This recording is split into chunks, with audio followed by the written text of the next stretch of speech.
let's talk about email marketing. For some of you, this might be a slightly uncomfortable conversation.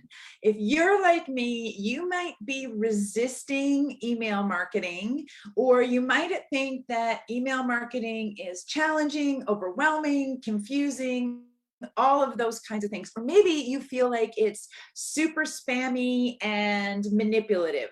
Whatever you're feeling about it, my hope is that today's Coaching for Creatives is going to help shift your mindset and give you a new perspective on how amazing and powerful email marketing can be, and specifically, what are some of the different kinds of email marketing strategies that you can use in your creative freelancing business.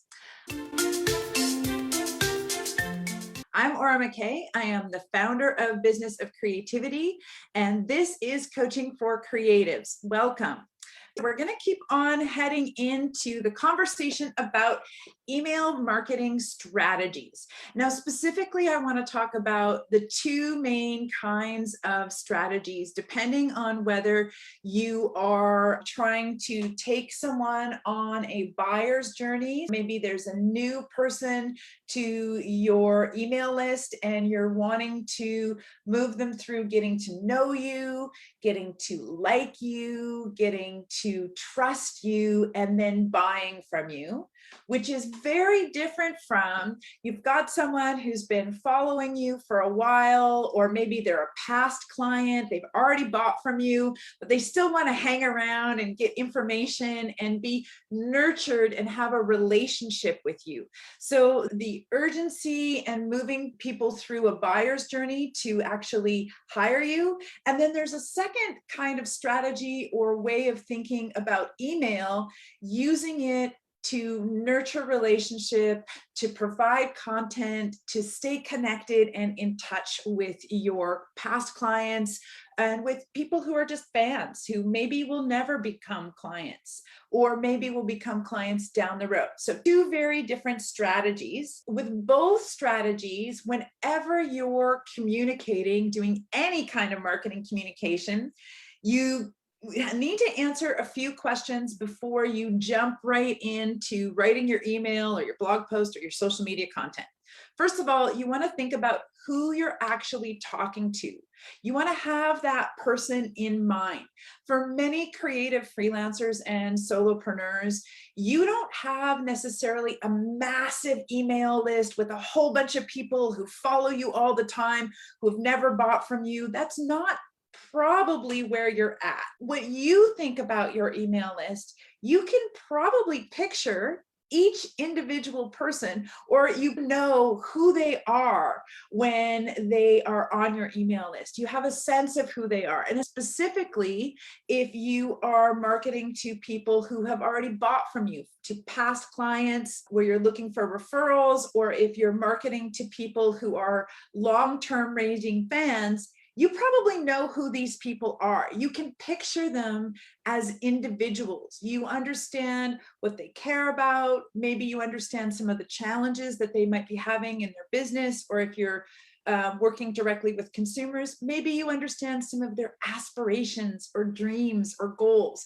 So if you are using email to nurture, to maintain a relationship with, or to be able to grow that relationship, I really recommend that you think of each email as an individual personal communication to say, hey, I'm thinking about you. Hey, here's something you might be interested in. Hey, here's something I'm up to. Hey, here's an invitation to connect with me. So those are four broad categories that you can use to talk to your past clients, your long-term fans, people who maybe aren't at the beginning of getting to know you. They already know who you are. They already like and trust you. They just maybe aren't ready to buy at this moment.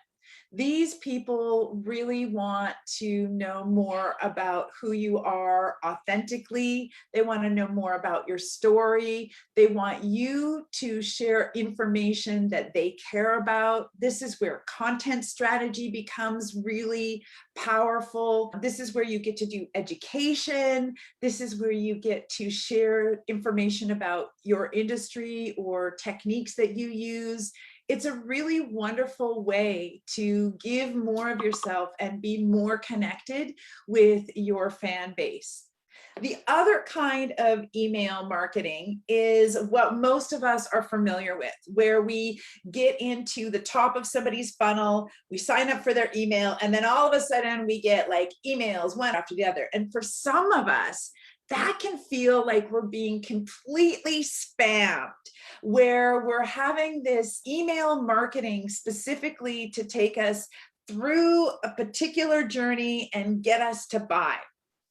Crafting that series of messages, crafting those specific email sequences that are going to help people get to know who you are, get to like what you're about and resonate with your brand values, the things that you care about, get to like your style, get to like your approach and process, and get to really trust you and understand that you have credibility in the marketplace. Maybe they've seen some case studies, some testimonials. So then they feel confident and comfortable enough to reach out and have a sales call or discovery call with you, or maybe actually click the link to book you and book your services. That kind of email marketing sequence can feel very intimidating at the beginning, especially if you don't have clarity about your marketing message or your brand voice or who you are speaking to. When we're talking to past clients and raving fans, we already know who they are. They're part of our inner circle. We probably can visualize their faces. We can see them as individuals. When we're marketing for the purpose of converting, we're essentially starting with people who are relatively strangers to us, and we may not feel as comfortable with assuming or with understanding who they are and what they care about. And there's a lot of information and blogs out there about how to write your welcome email sequence, how to write those first 6 emails is the recommended number of emails to help people get to know and like you. There's lots of tactical information. What I want to offer you is understanding which time do you want to use which strategy. For those of you that have a lot of past clients that maybe you haven't reached out to for a while, for those of you that are looking at using referrals to get new clients, and referrals and word of mouth, gang, are awesome. You might want to create email sequence that connects to and helps people send you referrals. Maybe you're in the place of leveraging some of the launch online funding that's available in BC or some other funding, and you're thinking about upgrading your website or updating your social media, and you're gathering testimonials and case studies. So that can be a real intentional purpose and strategy. Whatever you're doing, whether you're marketing to past followers and fans, or you're trying to convert new people, you still need to answer the basic questions. Who are you talking to specifically? And what is your goal for that marketing communication? Most of the time, it's going to be to get a referral, or to have them take some kind of action, or to have them visit your offer page, book a call, and hire you. Whatever you're doing with your email, you want to be really clear about who you're talking to and what the end goal is for the overall strategy, and what the goal is for each piece of the communication. There's nothing more frustrating than sitting down to read an email that maybe has a great subject line, and you think, oh, this is going to be worth reading, and then it goes nowhere. There's no real point to it. Like watching Facebook Lives that don't have a real point to them or go nowhere.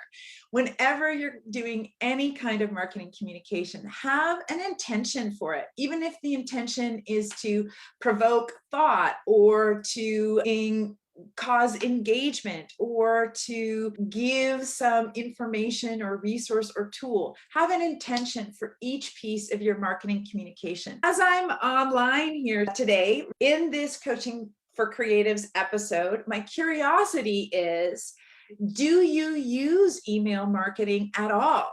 And if not, why not? One of the things that made me super reluctant and resistant to email marketing in the beginning is that I felt that it was super manipulative and it felt spammy and it just felt really disruptive. Part of the reason why I felt that way is that I had signed up to some pretty unethical, poorly executed email lists, and I had been spammed and manipulated. There was some validation to my resistance to it.